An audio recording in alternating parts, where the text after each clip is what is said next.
You are now listening or watching to Hello Hello Kopi Milo podcast episode What is the Meaning of Life 42 with Zim Ahmadi, the writer behind Daily Seni back in the day and also the founder of Awful Track Records. On this episode he talks about why he loves the music scene in Malaysia, why he thinks Malaysia has raw talents, and what's stopping us creatives in Malaysia from making it in the West. On this episode, we also featured Kasih Lia Izora, the vocalist of the band Senja. Oh, welcome home!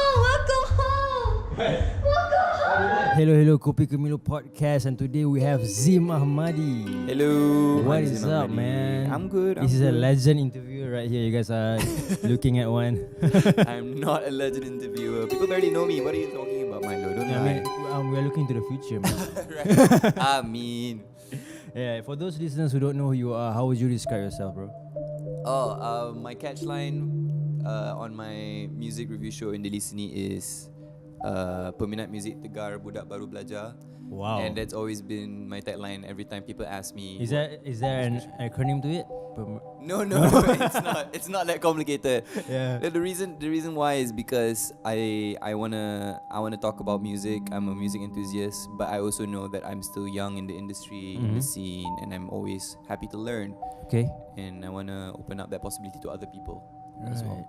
So how do you become the person that you are today, dude? Like, how are you so fascinated by other people's the interviewer side of things, where you like to dive into other people's minds in a way, right? How do you become yourself? What's your backstory, dude?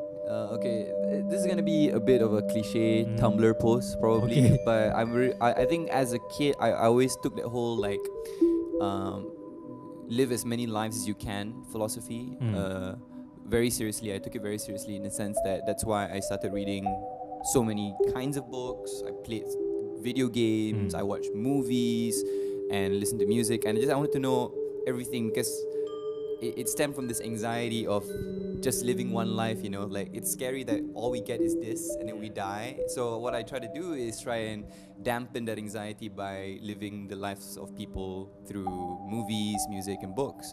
And then later on it became conversations, like you meet new friends, new people, and artists come into the mix because of my work for the past 2 years, and interviewing celebrities or visual artists or musicians of all stripes and backgrounds just became a passion. Right? It's a long journey.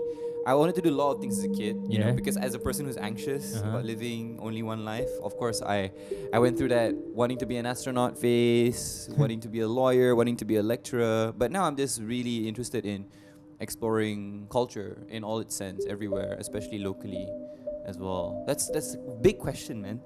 I don't know where to end, but I guess that should suffice for now. Where did it begin though? Like, where do you study? Like, where do you grow up? So I grew up in PJ for most of my life, Kelana Jaya, especially since I was 10. But I was brought up musically by my dad a lot of time, because he used to collect cassettes and CDs, and he was a big Bob Marley fan, and Pink Floyd, and the metal band Dio as well. And then there was also my uncle who used to put this CD, I think, of a Def Leppard performance on TV, and they're all from Kemaman, so I'm very attached to my Terengganu roots anyway as well. I go there every year, and for a significant part of my childhood I was there a lot more, because my dad was still settling in KL and such. So that was the first time I was exposed to music, right? And then it was also falling in love with His.TV and MTV, and eventually MySpace music, and all the music magazines that I started popping up, that I started stumbling upon, like Rolling Stone, NME. Junk was a great inspiration, especially when I went to boarding school. When I was in Sultan Alam Shah, which was my boarding school, I was a bit culture shocked, I guess, because I was raised in my first part of my teenage years. I was in Daman Sarajaya, and in DJ it was 80% Chinese. So that's when That was the one near Atria, right? Yeah, that's the one in Atria, when Atria wasn't so fancy. Yeah. It had like a wholesale book convention. a wholesale book sale thing every week or so. Yeah, and then so when you're in school with 80% Chinese, there's this tendency to speak in more English. And when I was in SAS, it was all Malays, and some of them could speak English, but most of them is Malay speaking, and you had to be fluent in that regard, right? And I was exposed to a lot of that background. That's when I realized that I wasn't really in tune with local music. Okay. Like, of course, we've all heard a few Hujan tracks. You've seen a few Pop Shavit music videos before, but I felt really out of touch, and my friends in SAS really got me into things like Malik and the Teh Tarik crew, things like more post-rock stuff on the Malaysian side as well, and that really inspired me to explore more, because I realized my world was so small and I was so, like, I would say Western influenced, which I grew to hate. Like, why do I care so much about the US and UK music scene, and when I barely knew about what's happening here, like right in front of my doorsteps? So that's when I started trying to reshape myself from this guy who's inspired by Western media to exploring more non-Western media, not just Malaysia, but also Japanese music, Korean music, Indonesian music, and so on and so forth. Yeah. Okay, so the love for music has always been a natural thing. It was partaken you by your dad, right? Yes. And what would be the music that you grew up listening to? Apart from the Beatles, I'm guessing Beatles are everyone's. Actually, not Beatles. No, actually, that's a big misconception. I think people would think the Beatles, because that's usually the cliche music fan thing. Yeah. But I never grew up with the Beatles, right? Of course, everyone has probably grew up having heard Yesterday, or like All You Need Is Love, the cliche Beatles songs, right? Or even Obladi Oblada. But my passion for music, like what I really grew up with, thanks to MTV and His.TV, was actually a lot of emo rock. Like Dashboard Conventional, Green Day a little bit. Green Day, yes. From American Idiot, and then you explore backwards, right? You explore like Dookie, Warning, and all those other albums beforehand. But then it was mostly Simple Plan, My Chemical Romance, Good Charlotte, and I was really into that. I was just like, this real music, right? Screw Britney Spears, screw Mariah Carey. But secretly, I also was a fan of that. But I just didn't tell people because I felt like it was an embarrassment. I grew out of that already, but that was what I grew up with for most of my life. And then around the time I was Form 2, around the time I was 14, it was, I was part of that post-punk revival hype, like Arctic Monkeys, The Strokes, The Libertines, and that's when I became more and more British, I guess, because of that, or more American as well. A lot of those music influenced me. In fact, I think a lot of people don't know this about me, but even though like I love a lot of R&B and hip hop now, my love for hip hop and R&B is actually very late. Like I bloom in terms of my rap puberty really late, because I just didn't find many role models that I could relate to in that scene, because I always perceived myself as someone who couldn't belong in any box, because I was that Malay guy who wasn't religious enough but wasn't liberal enough as well. I feel you, man. Yeah, you know what I mean? So like but in terms of gender as well, because I realized that I'm not macho because I don't really play sports, but I'm not like flamboyant and feminine either. So like, my gay friends don't embrace me as much. I guess last time when I was 14. So rock had those people who just said like screw you, like screw all these categories. So you had Kurt Cobain wearing a dress, Johnny Rotten with earrings from the Sex Pistols, and I didn't see that much in hip hop. So I think my love for hip hop developed later because of that. Like I listened to Eminem, sure, I knew 50 Cent, grew up with it, but I didn't have heroes until recently, like Frank Ocean, people who have like an LGBT, who are part of the LGBT community who also make music, or people who defy gender stereotypes, like Saint Vincent as well. Like those people in R&B, in the rock scene, became an inspiration to me. But in the R&B scene, there's Frank Ocean, there's Serpent with Feet, there's this guy, his name is I think his name is Anita Frank, if I'm not mistaken, and he was the first rapper I heard rapping about how hard it was to be gay. Like this is before the age of like Macklemore, and stuff like that. So then I realized, wow, like there are unique people in all genres. Why am I choosing? Just one. Yeah, just one. Specifically, yeah. Yeah, and if I'm choosing just one, I'm not really living life, right? Yeah. Like it feels like choosing one type of friend. Like in life, it's helpful to have so many friends, so many kinds of friends. There are people who are athletic. There are people who can help you fix a tire. There are people who can help you out creatively, right? You want to be able to expand your social circle so that you don't miss out. Yeah. And that's why I feel about music Yeah. as well. Okay. Yeah. So and then you end up doing law, right, in UIA, Yes. right? So Yes. how did that came about? How did that decision became a reality, man? How did law came into the picture? Were you always have been like a studious kind of person? No, I don't know. I guess it depends on who you ask. I've never perceived myself as a studious kind of person. In fact, I always feel like I'm not working hard enough in whatever it is that I do, and it's also because I'm not a schedule guy. Like I it's really annoying for a lot of people, and it's annoying to me too. So no, I wasn't very studious, but I guess going to boarding school really helped me a lot, right? Like sometimes in ways that was very taxing and very, very overwhelming in terms of disciplining myself. And that's when I realized, you know what, like I can't convince my parents that I want to be a music writer or a musician or whatever, so might as well find a middle ground. So like I said before, I was really into books. Like I'm still into books, like, and that brought me into a lot of very weird philosophy treatises. So then I was just like, what is a subject that makes me critically think about the problems of the world but is still marketable as a degree? So law became that middle ground. Yeah. But law, especially learning law in Malaysia, I mean, maybe this is not the same experience for everyone. I realized law doesn't really let you do that much philosophizing. Yeah. It's still a lot of memorizing. It's still a lot of understanding like precedences. It's called ratio decidendi and stuff like that. And I felt really limited.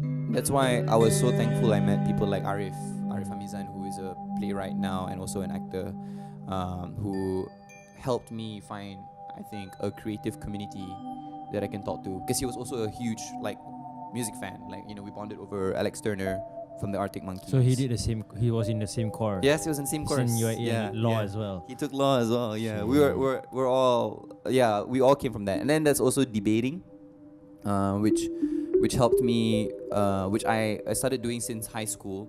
And I like the idea of having to critically deconstruct an idea, and also the idea of empathizing with views that you don't necessarily agree with, right? And what subject or what course would use debating as a skill the most was law, right? So I continued debating in university, but law became, I feel like, the subject that didn't stray too far away from what I was already doing. So that's how the switch happened. That's when I realized, oh dude, I'm so free, right? Crap, maybe this won't put food on the table, right? Because, there's the struggling artist trope, but maybe I can do this enough and don't die, maybe I'll do law on the side. So I wanted to do that, but it didn't work out because I realized that I really hated being in a law firm, being the whip that I am, right? But then after that, it was just, I got the Daily Seni offer, and I started, seeing so many creative people on Twitter that I really admired, and I started going to more press conferences and theater launches and album launches, and I was just like, I can do this full time, right? I just have to figure it out, right? I just have to figure out how to make rent and stuff like that. And that's when the switch became finalized, when I became the head writer first and then editor of the Daily Seni. Okay. Yeah. So you joined Daily Seni. What was the day in the life like, man, as a head writer or whatsoever creative venture that you started off with, and then what did it became and grew into, man, as time passed by? So when I entered the Daily Seni, the previous editor, whose name is Derek, is someone I really respect, and he, I think, is so crucial for the theatre scene, even if he doesn't like to admit it, because he was the one who covered so many kinds of theatre pieces, but also visual arts as well. Like, he was very into art galleries and art festivals. And it was a very interesting portal, because it was one of the few outlets that really called out shows like Meletup, right? Is this really a festival for film, or is it just sensationalism and capitalism combined into this disgusting ball of so-called comedy, right? and I was just like, whoa, what is the Daily Seni? This is so cool, right? So I joined it, but then he left, right? And he tutored me just a bit, like through email, because I never got to be under him. Oh, okay. Yeah. So when he was gone, I was already like the head writer. But from there, I think I developed Daily Seni into more of a music thing. But I still reviewed theatre pieces, still did a lot of it. But because of my relationship with Tamil TV from sort of like the very early phases. Even before Daily Seni. No, like in the first few months of Daily Seni, it became like more music. Because I was into music, I realized that. And as much as theatre was also a passion that I wanted to uphold, it wasn't as fiery or as great as music was. So, but eventually Daily Seni became a lot more music based, because I realized that a lot of people in music, unless you're one of the big indie heads, like if you're Takara Suiko of the Nupin Solitude, or people like JD Wong, who's a famous mixer and sound engineer, would know the Daily Seni, right? So then eventually they did know the Daily Seni. Like people started sending me press releases from the emo scene, from the folk indie scene. I got to talk to Fikri Fazil from The Weeknd when he started his Bang and project, and that's when I realized after Sembang Soda and all those things, like, okay, maybe Daily Seni is becoming more and more of a music portal thing. But I always made sure not to neglect theatre and film and whatnot. I did sufficiently enough, right? Even though I felt that it wasn't satisfying. I felt like I left too early, whatever. It was the place I found connections, and the place when I realized at least some people do take this seriously, and I can push this idea of reviewing to the masses, right? Or reviewing or constant news coverage to the masses, especially now when you don't have that much music coverage anymore, when people are obsessed with virality and clicks and everything has to be a sensation. It's hard to even release news of an upcoming album of an artist people don't know, because you have to get clicks, right? So that's why I started the Awful Track record project, because I wanted to be that guy who just reviewed music regardless and just kept people updated and stuff like that. When other media, they can do their own thing, their own great thing. For example, like I'm working with Masses too, and I'm working part-time with them, and Masses has this thing with angles, right? Let's find an angle on an artist and then push an article. Yeah, they can do that. They can go the Vice road, right? Let me be the guy who just does things middle of the road, like probably boring in a way, but does things consistently. So that people are in tune with whatever that is going on. I would say that kind of approach is more raw. Yeah. Right? Yeah. They get the zest, the gist of it, right? Yes, Not just the good side. Right. But almost everything, right? Yes, that's true. And you want to be inclusive, because I feel like what I wanted, I tell this to all my friends and everyone who is interested in listening to me talk. I tell this to them, that the point of Awful Track record is that at the end of the day, I want to duplicate the feeling that people get when they go to Kinokuniya, especially if you're a book lover. And when you go to Kinokuniya, you're like, whoa, I can never finish these books before I die. There are so many books in the world. I want people to go to a music site and feel, wow, music is so big, dude. It's not just AJL, it's not just MTV, it's not just the Grammys. There are so many realms of musicians and music and artistry that you can explore whatever suits you, right? And I want that kind of freedom to exist within people when they go to a music site. Correct me if I'm wrong, or I'm just confused. Did Brompare started Daily Seni? Yes, Brompare started Daily So Seni. he is technically the CEO. Yes, he's the CEO. That's why I kept using editor and not, because I'm not the CEO of the Daily Seni. But yeah, Brian discovered it in 2013. His philosophy was that the same way I was disenfranchised by music, he was disenfranchised by film coverage. Right. He was like, why is it that whenever you Google a Malaysian celebrity's name, You can't really find much. You can't even find a profile. Yeah. The top news are gossips, right? You can't even find. It was so hard to find an actor's filmography list, even, because we don't have, no one's gonna edit IMDb for us, right? So that's when he started the Disney. He wanted to profile films and filmmakers and actors in a better light, I guess 6 years down the line, a lot has changed, but that philosophy is still there, which is we care more about the people that don't get represented, or the Mm. things that don't get represented, especially in the arts. And that's why Bron started the Daily Seni lah. Yeah. I lost so many weekends, which is not a bad thing because I was doing what I loved. Like I interviewed with my friend videographer Lukman, right? Farhan Akmal from Documenting Kuala. I think you interviewed him before this. I'm not sure. I think you interviewed Adam Zainal. Sorry, wrong person. Yeah. Farhan Akmal, and I think we spent two days going around KL because we had to do like a sort of like we had to have a lot of B-rolls of like Petaling Street that people don't know about, right, next to the River of Lives, Madu, while talking to Farhan about how it feels like to photograph like GE14, how it feels like to make photo blogs or photo collections of the untouchables in India, like that sort of stuff, right? One is researching. I mean, I'm sure you know this, right? Researching questions and storyboarding an interview already takes like more than 2 days, at least if you're doing minimal work, right? And then the weekend is for interviews as well. So like a lot of that happened, right? Not just with Farhan Akmal. So that's why weekends is not up for grabs lah. When it comes to free time, it's all just for work. So yeah. How different does that come in play with your new startup like Awful Track Records? Well, because is that you get more free time, or is it more busy now, or more or less the same?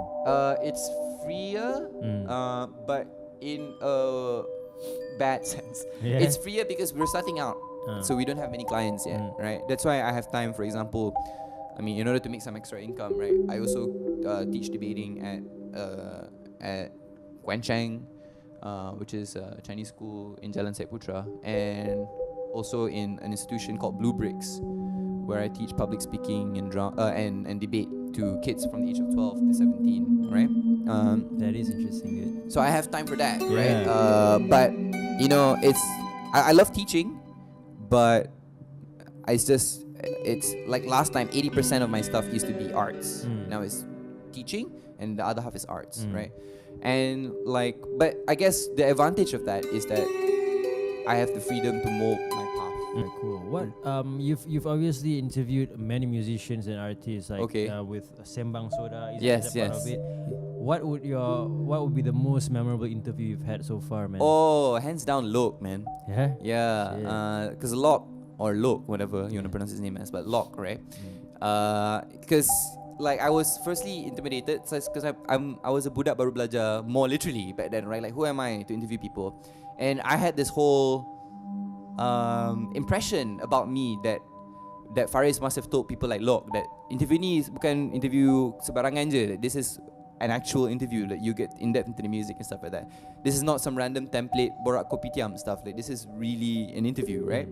So when you have people like that talking about you, you're gonna do a lot of research, man. There was a lot of pressure. But then turns out like Lok was not intimidating at all. Like he was very friendly. But also we had a really rich conversation about what it means to have an identity in music, especially as a Malaysian. Like what's so important about preserving traditional music? Like why do you think innovation is crushed in the music industry because we are so obsessed with being traditional? Or is it the other way around? Like being traditional actually causes innovation. And I remember one of the most interesting things that that happened in the interview was already if you know Butterfingers, right? Of course you know about Lok and how he met Emmett and stuff like that. How he was first into Metallica and his favorite album is one of his favorite albums is Red Hot Chili Peppers, Blood, Sugar, Sex, Magic, because he loves John Frusciante, right?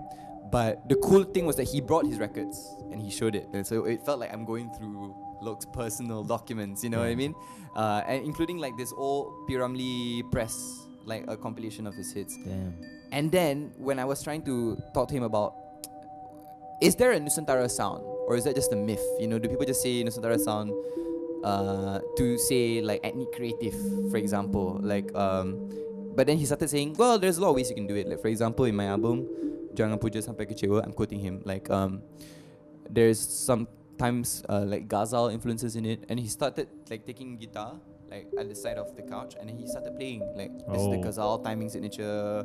This is how it sounds like if it's a bit more like distorted and stuff like that. And I'm just like, damn, that was cool. That was cool seeing a person's creative process literally come to life in the middle of a conversation. Yeah, but there were a lot of other artists I had really great conversations with as well. I think you would agree that as interviewers, the best thing is breaking that ice. Yeah. It's when the artist realizes that this is not an interview anymore. Yeah. Like, this is the friend, right? Like making them feel that is hard. Yeah. But when you get it, it's satisfying. Yeah, and then it's also like a formula, or it's like because we are all humans at the end of the day, right? You no matter what you say, you're an interviewer or you're the person being interviewed. We are all humans, and it's just a conversation between two human beings. Yeah. There's nothing to be intimidated about. There's no other press conference. There's no other like media covering us. You know, it's just us having conversations. Yeah, So yeah. Once you the person being interviewed realize that, Yeah. then they'll be like, oh, okay. Yeah. I'm just like having a conversation right now. That's so true. it's all good. That's true. But it's also momentum, right? Because Yeah. like I feel the hardest thing is not just talking to them as human beings, but talking to them as a friend. Because if they realize, oh, this is not the guy that I can talk to about my deepest passion, your interview will be boring. Yeah. Right? Like sure, they'll be comfortable with you, but like you gotta know about what makes Pastor Light tick to make them talk about what makes them passionate. Like because like I can be friendly with a person and still ask them about, so what do you think, what was the origin of the name Pastor Light? What's your inspiration? You know, the cliche things, Yeah. right? They will still answer, but are they having fun? Because it's boring, and they've been asked many times. Yeah, They yeah. have like a template for that answer, right? Yes. So how is Bron Palera like in real life, man? I've always wondered. He's nice. Like I'm sorry, people say that a lot about actors. No, but he's nice. Like he I realized one of the lovelier things about Bron Palera is that firstly, he's a very intelligent man, of course, but like he has this thing where when he talks, especially when he gets animated about something, even in the meeting, right, when he talks about proposal, he likes to use objects around him as props, right? Because I don't know whether maybe this is just my observation, but like for example, he'll take a cigarette box or like a bottle, and then he'll just be like, okay, so let's say this is you, right, and this is what happens, right? So he loves to do that. So it's like seeing him being a filmmaker in everything that he does. Like he Yeah. always has to set piece everything, storyboard everything, which is really cool. And he's also very, I feel, understanding and accommodating as well. Like knowing that, you know, I have a lot of jobs. Even when I was in Daily Seni, he was very flexible about that. But he's a very ambitious man. Right now, because Daily Seni is under Pixel Play Production, which is his production house, and he does a lot of like accelerator programs in the works as well, like that involves you know, trying to incentivize smaller businesses to start up, especially in the halal industry. Like he does a lot of things in his mind, and he's always this chill dude. Like but he never looks manic, which is I think a talent that he has. As an actor and as a person, definitely he's cool. Bron Palera is awesome. What do you think will be the factor which is stopping us creatives from branching out to the western side? Like why are we not recognized there? You know, like for the likes of Yuna, right? She actually had to pay her own rent and trying to go to LA and try to get a gig, try to get a record label to sign her. Yeah. With the rest of us who are actually, we have raw talent in Malaysia. What's stopping us from getting there? What's stopping us from having our own 88 Rising? You know, our own Rich Shiga from going to LA in a global sense. I feel I want to answer that with 3 points, right? Okay. So firstly is I love people who market themselves to the West, right? Like people like Yuna who worked hard. I respect those people. I admire them because it requires a lot of blood, sweat, and tears over the years, especially when you're nobody to the West, right? Yeah. But I don't think it's a necessity to go to the West anymore. Right? I feel that. Wait, this will be recorded. Interview. It's an interview. By By the way, if you've seen that was Kase, the lead singer of Sinja. yeah. Hey, And what up? She's a member of Pandora's. It's a girl group as well. Okay, anyway, so because right now, if you want to market your music outside, you don't have to go to the West. Like the East is a rising music industry, like Indonesia, East Asia. I mean, 88 Rising is a proof of that, right? Like you just have to look east, and there's a much livelier market here, especially because markets in the West are often really saturated as well, right? So no, you don't need to go to the West. So maybe that's not a goal we always have to reconsider. If you want to market outside, regional marketing is also another awesome thing to reach out for. Like Siti Nurhaliza being famous in Indonesia, for example, like that sort of stuff. That if you're looking for bucks, that brings big bucks, but also that brings cool cultural integrity as well to your music, right? You don't need the Western stamp of approval to make good music. But I guess the reason being to branch out to the West is you can capitalize on more listeners. Yes, right? yes. So once the US take it in, the whole world will sort of take it in. Because well. like it or not, the US is still a cultural superpower, right? Well, okay, so which goes on to my second point, right? I feel what's needed now is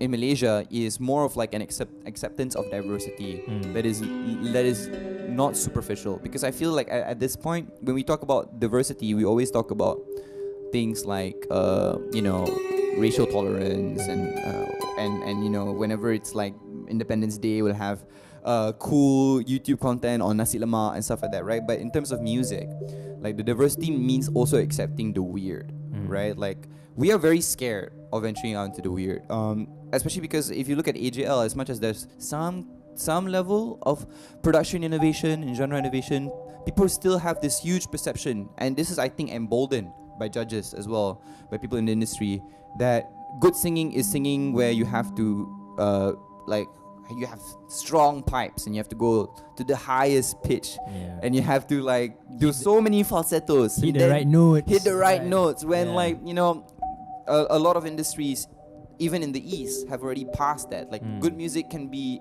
anything as long as it hits the people, man. Like as long as it expresses the zeitgeist of that era, right? So that is universal. Like regardless of whether you speak English or speak Malay, if the industry and the listeners start to accept that there is more to music than just sounding nice, then I feel we'll be more prominent. Like especially in the Western world, right? Like people who go to the West, even though people say Yuna is like pop or R&B, right? They do that. Like the reason why they get accepted is also because their music is unique in a sense that they have their own persona. Like the Yuna has this hijabi R&B persona to her, which she capitalizes on, which is great, and she also makes bops, like R&B tunes that are catchy to everyone. You need to have that kind of uniqueness to you, a sense of identity. But the third point is, before you develop that kind of diversity to be prominent to the West, you need to first connect people from different music scenes. Because right now, we in Malaysia, we don't have a huge market, right? Like, if you live in the US and the UK, you have every right to be niche, right? You want to have a punk zine, sure, go ahead, right? You want to have a rap zine or a rap collective and only cater to a certain kind of rap listeners. You can do that, right? But in Malaysia, you can, but you won't go anywhere. Yeah. Like you need to be able to connect with people from different scenes, and I think like the people who do that the best are usually the people who succeed. Because the thing is, like I feel this might be really ignorant or just a huge generalization, but I'm just saying like in the US, if you don't like punk, you probably have listened to punk and decided you hated it. Yeah. Right? But in Malaysia, if you don't like avant-garde music or experimental noise or punk or post-rock, you probably have not listened to it. Yeah. Because the media doesn't give it coverage. Yeah. Or the media gives it coverage once every season. You know what I mean? So like, because we haven't embraced the diversity of genre, we haven't embraced the weird. We haven't embraced the fact that maybe noise can be attractive. Maybe ugliness can be beauty, right? Like, that's why people scream. That's why people dress barai in grunge music. That's why people have weird art personas like Bjork, right? Because you want to shock people. We don't do that. Like our idea of shock is somebody, taking off their hijab, or like somebody showing off their nipples. Yeah. Like Faisal Tahir getting that controversy. That's so silly, right? Yeah. We're so focused on that. We forgot to be weird in our music. We choose to be weird in our gossip. Yeah, yeah. Which is a sad thing. I think if we pass those 3 points, we'll get somewhere. I guess from the audience perspective, we are far from that, man. Yeah. But from the creative perspective, we can see there's a bit of growth going on. Yeah. Right. Yeah. The indie scene is definitely growing, right? Like I celebrate the existence of bands like Iqbal M, especially Iqbal M, because one is that Iqbal sings in Malay, right? So there's already like a whole demographic that can listen to his music. It's meaningful, but he also has a very conventional, in the sense of Malaysian indie like in the sense of Malaysian mainstream, math rock guitar vibes, to his instrumentation, his production, like stuff that it's not like cliche rock, right? But people resonate with because it's Iqbal. Like Iqbal sings with such with such a almost like a punk rock drawl, but his song has meaning. That is such a good, I feel, mixture. Like I feel at this point Iqbal M is such a great Frankenstein of so many influences that can break indie into mainstream. Like Devon in Solitude, who has been around for quite a while, juga, but still Takahara gaining more and more traction. People who dare to be weird. Najwa, who originally started out as Najwa Mahedin, right? Like breaking from jazz pop into neo soul sounds, which is still pretty strange to the Malaysian ears, right? Those people are breaking into something new, and that's what's exciting about it, right? But it's gonna take some time. I mean, I know Iqbal M resonates to people, but I still feel that AJL would have a hard time with that. AJL? Yeah. Like, I mean, if you want to think of AJL as like the benchmark of Malaysian mainstream music, Malaysia, yeah. But we're growing, dude. I'm optimistic. That's why I'm happy to be here. You know what I mean? I'm happy to write about stuff like this, right? You don't need to educate people to welcome weirdness. You don't need to take a degree on postmodernism, right? Like, for example, dude, you go to Indonesia, right? And then you look at the rural areas there, like in Jogja, like in rural Jogja, not city Jogja, or even like in places like Palembang, right? Those people, you have like dangdut that is raunchy and weird, where just one guy plays a synth, and it sounds like no other dangdut in the world. You have people playing with like folk and then adding electronic production to it that gets an audience at a folk festival. I just feel that there is no platform for people in the rural area to express themselves. The other problem is circuits, right? In places like Indonesia, you have people with you have sort of like a fixed tour circuit around Indonesia. Like in Malaysia, you still have to contact each state for an organizer's motu, and it's a really hard time. So that means like if you're a musician and you're growing bigger, you can travel all over Indonesia and spread your weirdness everywhere, right? Spread your unique persona everywhere. But in Malaysia, we don't have a circuit in Kelantan. Yeah. Right? Like that's why I love it when bands like Killer Calculator go to Kelantan and perform secret shows or whatever, right? Well, not secret shows, or not, I wouldn't have said this. but you know, underground shows, right? But sorry, we don't even have a platform for that, right? That means Indonesia are definitely way ahead of us, right? Yeah, but not just in terms of I hate it people who say, oh, Indonesians are just much more artistically enlightened. I'm just like, well, not really. Like, firstly, they have a venue, and they still have people who hate on music they don't understand, right? We don't have to make everyone love Iqbal M. We just need to give Iqbal M enough platform so that there's a fan in every state. You know what I mean? Or there are fans in every state. Like, even the connection between Borneo and Semenanjung is so hard. You know, pass the mic to her. Yeah, Might as well. Come on in. Okay. Kasih is in the podcast now. This is Kasih. Hi guys. No, I'm just gonna make a quick point. So when we talk about the local music industry, there's actually such a huge gap between what's happening in Peninsula and in Borneo, because when we talk about, I feel like when we talk about the local indie scene, there's not enough coverage on what's happening in Sabah and Sarawak. Like, you know, I like the only band I know of that's been here, and this might sound very shallow even for me, but it's South China Sea, and they're from Kuching, I think. They're based in Kuching. Let's not forget K-Click, Sabahan Hip Hop K-Click. Collective. Yeah. Shout out to you guys. That was Kasih. Wait, what I wanted to say, my point was that you have some really cool organizers bring in music from Borneo, right? But it's just, you can't do that all the time, and I don't think it's as efficient as having a proper tour circuit that people can go through. But there are many talents coming from the Borneo, right? Yeah, there's an increasing Rising, number of talent. Sasha as well, as Inkan. singer-songwriter, R&B artist, So, I just feel having infrastructure is actually much more important than education, right? Because infrastructure doesn't require the world to be converted, right? Infrastructure just requires the bare minimum so that people have a platform to expose their creative output, whether it's music, visual arts, or film, even, right? Festivals are doing that. Venue organizers are doing that. But it's not as active or not as connected as it is in Indonesia, maybe. Yeah.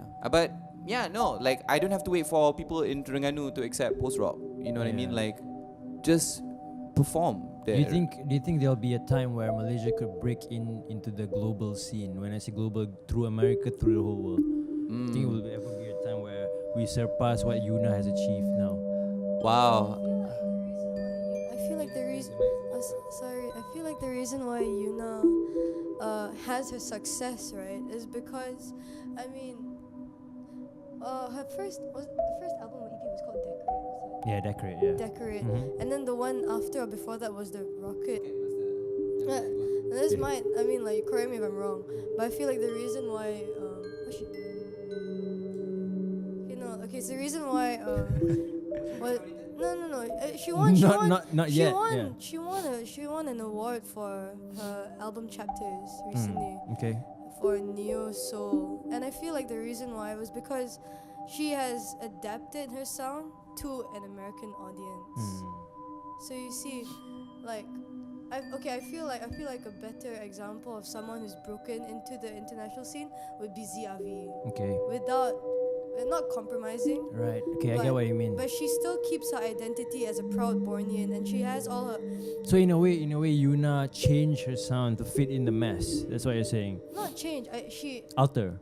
Adapt. Okay. Yeah, because you see, like when she brought in Usher, and there's one song I really like on the Chapters album. But even the music videos are. I mean, not saying that matters, but what I'm saying is that she clearly understands that in order for her to flourish overseas, that means she has to appeal to masses that can understand her. Maybe through the likes of like Erykah Badu and like all these people who are women of color, and Yuna knows that knows that experience. And because I'm not saying Americans are white people, right? But like in order for you to still break into the American market, you still need to appeal to different sorts of people. Yeah. Wait, can I just say again? This is why I don't. I also being in the West means more listeners, right? I feel like, one is more listeners doesn't necessarily mean that you have to compromise your integrity, right? Your identity. Ziavi is a good example as well. But also you look at 88 Rising and how they market themselves and how the Higher Brothers didn't have to stop learning Mandarin or rapping in Mandarin in order to do that, right?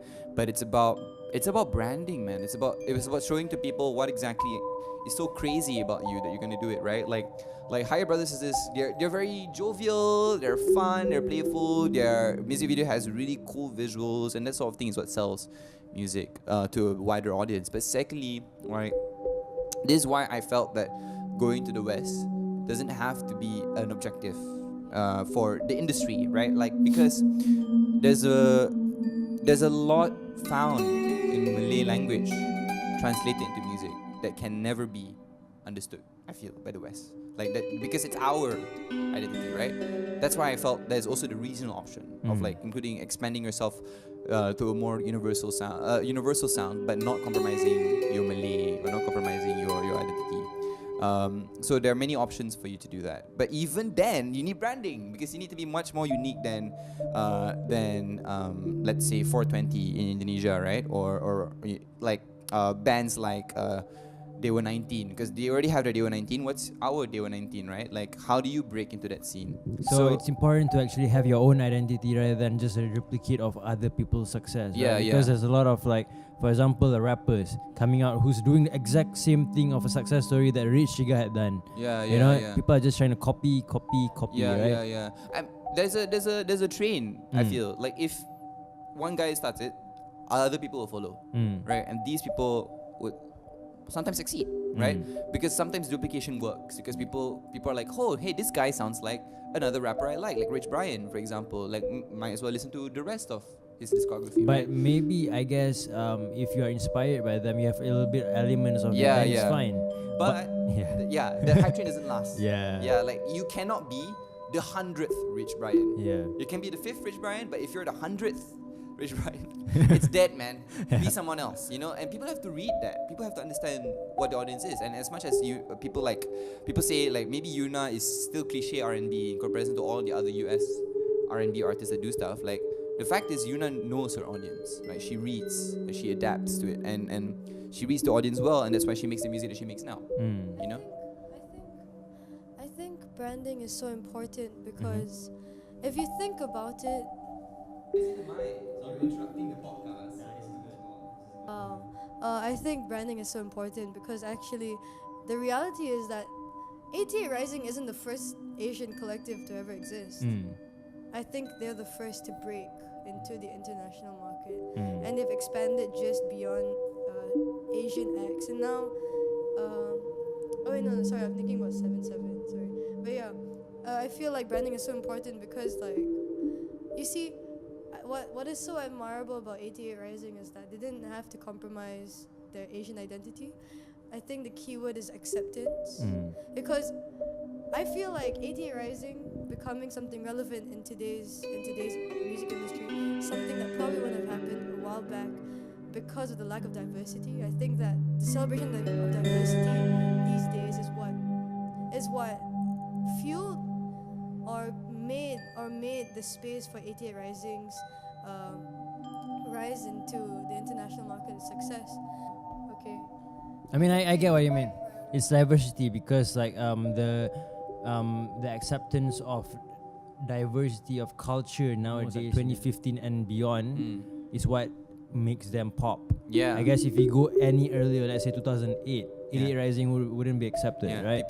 You're also missing two magic words here: the internet and memes. Because if you realize, the major reason I feel the founder of 88 Rising hit such a huge jackpot is because Rich Brian was a meme.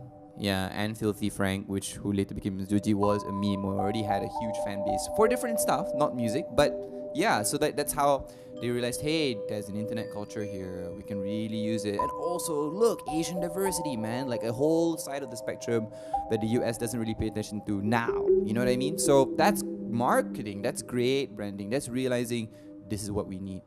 You know? We don't have that.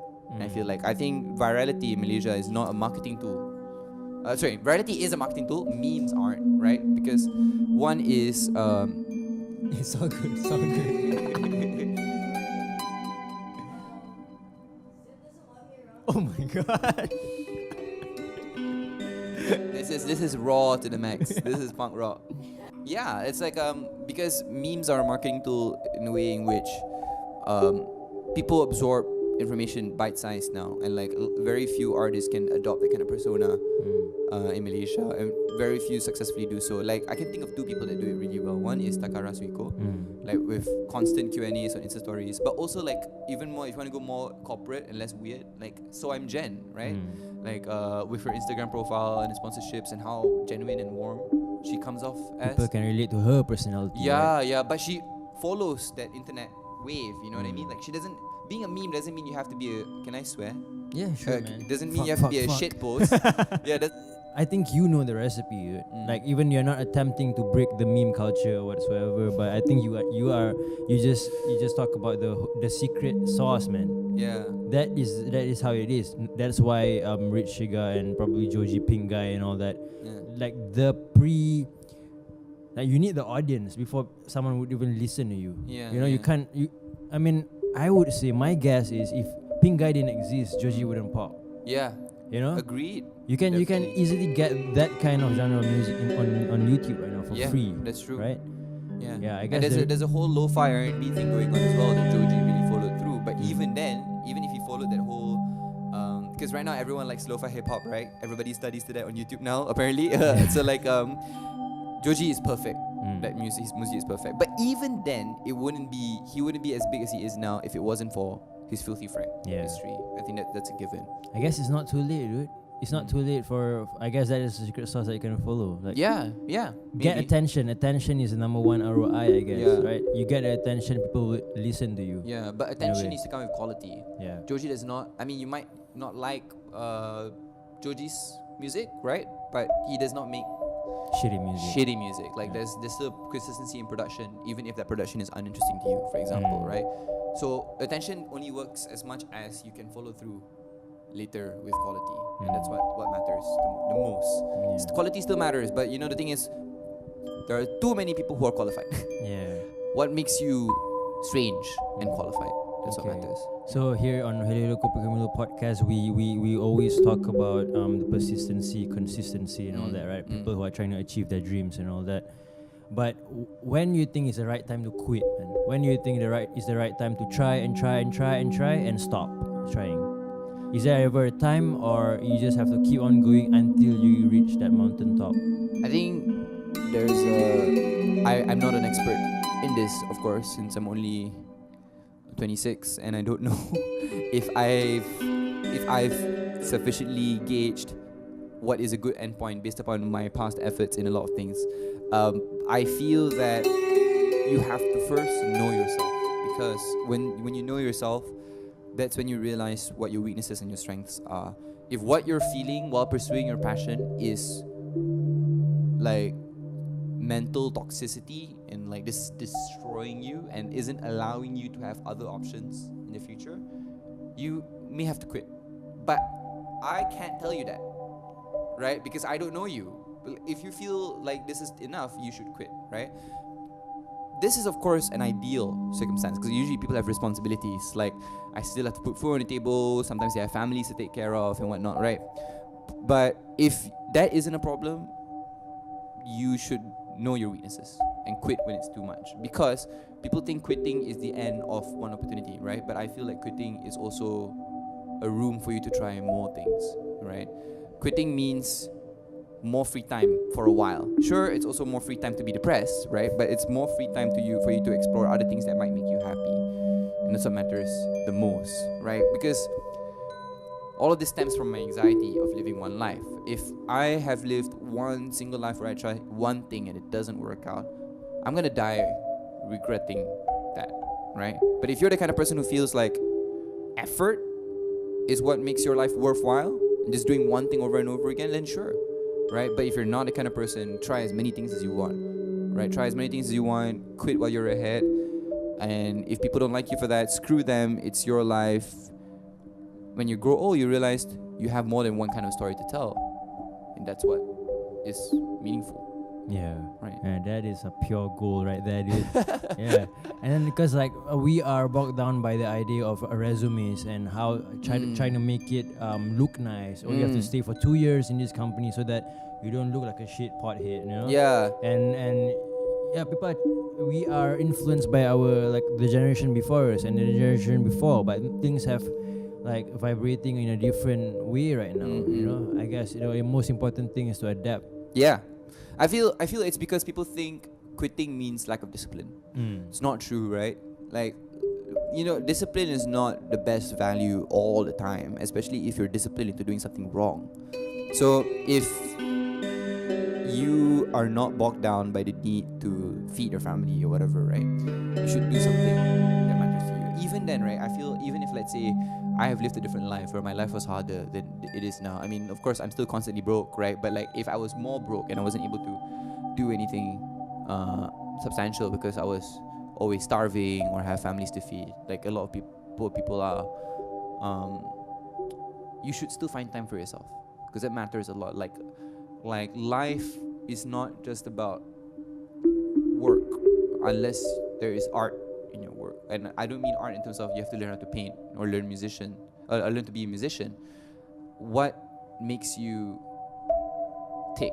You know, what makes you feel that you're happy to be human? It can be faith, right? It can be books, it can be your friends. Have that one moment, right? Never push yourself to the limit if the limit is just death.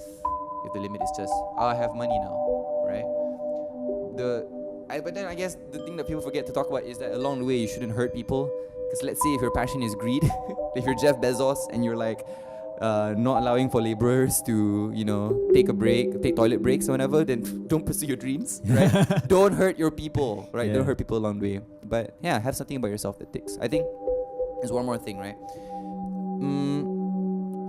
People feel that they have to follow a timeline in their lives a lot. Like by 30 I need to be married, But by tomorrow you can die. So how do you want to live your life and mold yourself that way? It matters, right? You don't live your life in constant anxiety if you can afford it, but have something that makes you comfortable. That's what matters. Yeah, cool, bro. If you could have a cup of coffee with any dead musicians from the past, like any dead musician from the past, if you could have a cup of coffee with them and have certain conversations with them, who would it be and what kind of questions would you ask them, man? It has to be a dead musician. It has to be a dead musician. Yeah. Bowie. Yeah. Bowie has been such a huge inspiration to me. Remember when I talked about androgyny and breaking gender stereotypes and whatever? Yeah, David Bowie was one of my first exposures to that. Wearing makeup and costumes and strutting around like an enchantress, seductress from space, that kind of thing. That's so inspiring. But also because Bowie is very humble too. And that's just a brilliant mix of a creative to me. Like how on earth has someone explored the deep crevices of space in your mind, another word for getting high, and creating random stuff and so many concepts and so many genres, because Bowie also has a metal album as well, right, and all that stuff. Be so nice. That's why I would love to have coffee with him. Yeah. David Bowie is amazing. Wow. Yeah. What specific question do you have for him though? When you created Ziggy Stardust, right? If you created Ziggy Stardust now, what celebrity would be satirized? Would Ziggy Stardust be a SoundCloud rapper? You know what I mean? Yeah. SoundCloud rapper with a difficult personality, or will he be Ariana Grande? What kind of persona? Because Ziggy Stardust was supposed to be a mockery of rock, right? Not a mockery, but basically a personification of rock that David Bowie was put into, right? He was boxed into that, and he was just might as well just go it to the fullest. Embrace the glam, embrace the glitz. So what's the 2010s version of that? That's why I said would they be Migos? That would be really cool. I want to see David Bowie do Ziggy Stardust in the current era. I would love to ask that question. What would your advice be, bro, for the people who are going through what you went through with your law degree and all that, who are trying to actually partake into their creative journey but don't have the right courage, don't have the right path, or they can't see the future in a way, they can't pave their own way? What would you tell them? Should they stick to what they are doing, or go for it, dive deep and just embrace the unknown? Yeah. What would you say, bro? I feel there is a bare minimum that you have to push for first. I finished my degree, right? I passed. So I didn't decide to quit halfway throughout law degree, even though I started to be annoyed by it. So try and get that bare minimum, right? Do finish things, right? And then decide what I've done is bogus, and then quit. So the most important thing is finishing things until you realize you can't do it anymore, but also finishing things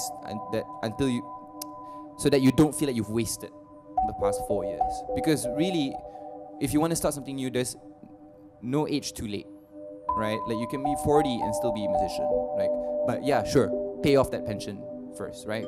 Fill that pension fund first, pay your children to go to college, and then decide to become a musician.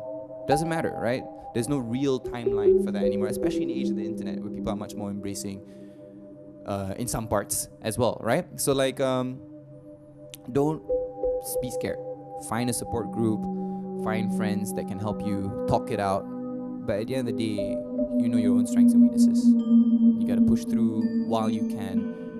But I feel what I did was, when I pushed through in that bare minimum context thing, when I was trying to pass my law degree, I still dabble in things I love. Always dabble. That's my advice. This is the slogan, that's the caption on your Instagram, okay? always dabble, because you never know what could be useful. If you're free, try video design, after your law homework, whatever. If you're free, talk to people who you would never talk to at all, right? Regardless whether that person is someone that you think is too out of your circle, or someone who is just not in the same personality as you. Do it until you can't. Dabble is important. Always dabble. Cool. All Alright, this is the moment where I flip the script and let you ask me any question that goes through your mind. Oh, you mean I could have done that? Okay. Yeah, any question, anything at all apart from the podcast. Yeah, apart from why do I start this podcast? Because it has been a common question that have been asked. Anything, man, you can go as creative, as crazy as you want. Go for it, man. Anything you're curious about? Do you think it's important to have meaning in life? Oh yeah, that's a fucking You think it question, is? dude. Yes, it is, man. It is important because meaning gives you the push. Because without meaning, when you don't, some say that I'm an overthinker. Maybe some might have called you that as well, right? Because we give meaning into everything. Why do we make a left turn? Because so that we can save 2 minutes, and then because it's gonna rain, and then the sun is gonna shine better. That kind of thing. Meaning gives you motivation, and it's like a storytelling that you tell in your head. It gives you more excitement, sort of the illusion of a better storyline. You know, why do you do what you do? It's because of this. Without meaning, like you do this because you're just filling your time because your mom told you what to do, or because your dad expect you to do this, and then it gives you no sort of contentment in you. So meaning sort of fills in that void.